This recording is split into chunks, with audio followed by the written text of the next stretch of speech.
Welcome to Odia बहु lifestyle. प्रथमे मु 3टी टमाटो नहीं टमाटो को प्रथमे सफा कर धोईदेली। धोई सारवा परे ताकू दी पीस करी प्रथमे काटिदेली। आज मु घरे तैयारी करी टमाटोर चटनी। टमाटो खटा जमती टेस्ट लगे टमाटो चटनी भी सेमती टेस्ट लगी थाए।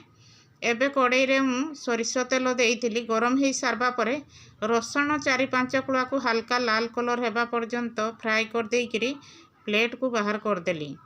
एबे कड़ई रे भी आउ टिके अल्प तेल अच्छी से टमाटो को ढाली देइकरी दी साइड एमती उल्टे उल्टे ताकू भल भाव सिझिबा पर्यंत फ्राए करदेली।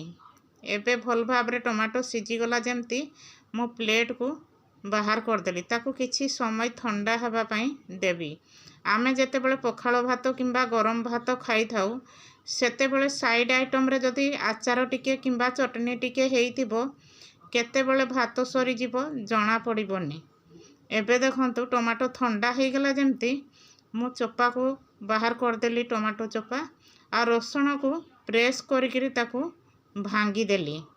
एबे टमाटो को भल भाव रे चकटी देइगिरी मु सेइथिरे पियाज चुन चुन काटी रखिथिबा पियाज कंचा लंका धनिया पत्र स्वाद अनुसार लुण देइकिरी ताकू भल भाव रे मिसई देली। एबे रेडी हो गला टमाटो चटनी।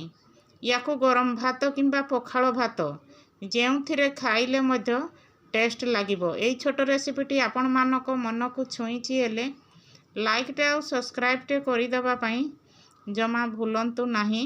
रहिली। जय जगन्नाथ।